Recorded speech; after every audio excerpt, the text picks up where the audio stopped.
Natupad na nga ni Janine Gutierrez ang maglakad sa red carpet ng Venice Film Festival. Yun talaga ang kanyang dream. Aniya, so real. Yun ang pinakamalaking red carpet na nalakaran ko ever. Ang dami kasing mga taong nag-aabang sa red carpet, nagka-come out sa Hollywood stars. It was exciting to walk lang with our team, she recalled.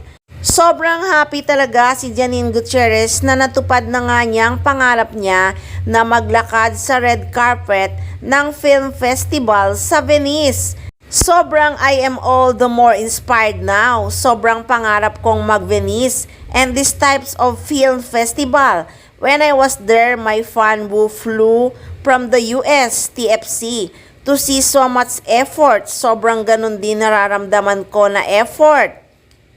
And I really prepare gumawa ng project dito. Hopefully, that is what gets discovered internationally. Not really for me to move elsewhere and start a career there. Gusto ko if I do something project outside, it is something I did here.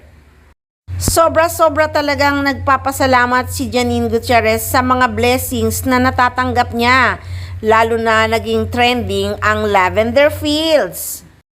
Aniya pa, we are so happy. I guess unexpected yung reception and yung number of viewers. Sobrang thankful kami. We look forward din watching the scenes of Netflix. Makita sa X or Facebook's reaction. Excited na excited sila sa eksena, she said. I'm so happy na parang sunod-sunod blessings. Lavender Fields, nagkataon on the same day nag-premiere. I'm so grateful sa lahat ng nagbibigay ng pagkakataon maging parte ng project. Sobrang I owe it to them. Yes, totoo naman talaga na sobrang ka-excite ang bawat eksena. Pag natatapos nga ang isang episode ay talagang nakakainis. Mas maganda sana kung tuloy-tuloy na ang pagpapalabas ng bawat episode gabi-gabi.